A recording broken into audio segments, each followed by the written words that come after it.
C'est l'heure de votre journal des sports, on fait le tour des résultats du week-end en Vendée.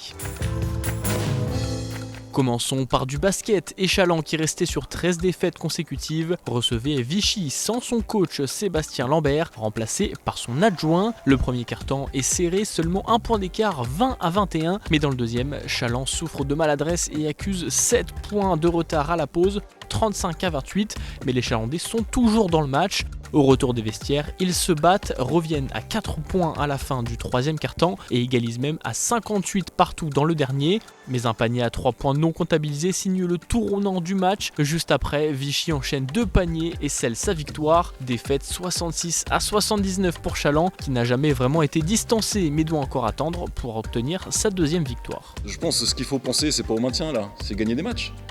C'est retrouver du plaisir, gagner des matchs. Et retrouver du plaisir, ça passe par gagner des matchs. Ça passe que par là. Moi, je trouve que cette salle, elle continue de vivre. Elle l'a montré encore ce soir. Elle est derrière nous.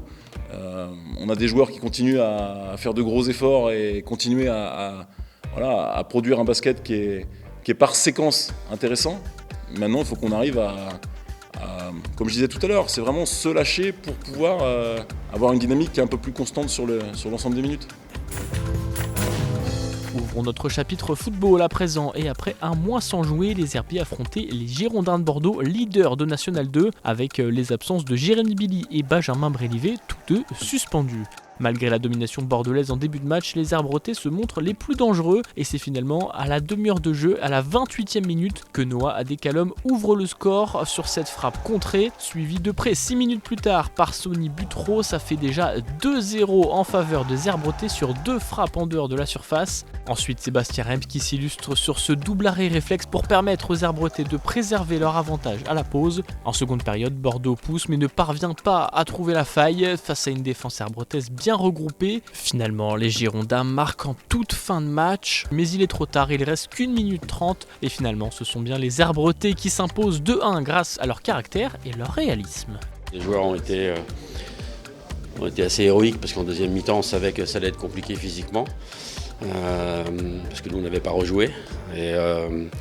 Mais si je reprends le schéma, on a fait une très très bonne première mi-temps, même dans l'utilisation du ballon, dans le jeu, dans les situations, dans les occasions.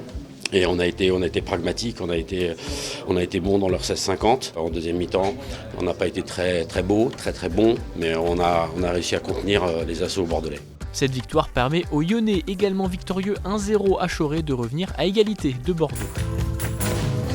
Enfin, en National 3, Chaland recevait Saint-Philbert de Grandlieu dans un presque derby. Après un début de match timide, les locaux dominent et ouvrent le score à la 31e minute grâce à Valentin Rémy. Les visiteurs sont ensuite réduits à 10 après ce carton rouge d'Antoine Frechet qui retient Jordan Cuvier. Mais après la pause, c'est bien Saint-Philbert qui renverse la situation grâce dans un premier temps à ce long ballon, puis un ballon contré. Et ensuite, sur cette mauvaise relance chalandaise, les visiteurs prennent le contrôle du match 2-1 et sont même proches du 3-1 avant que l'inévitable Jordan Cuvier n'égalise sur coup franc. Ça fait 2 partout, mais Chaland est même proche de l'emporter sur cette tête d'Aboubacar Camara, finalement signalé hors jeu. On en restera là, 2 partout et Chaland est toujours invaincu mais laisse sa place de leader à Tours.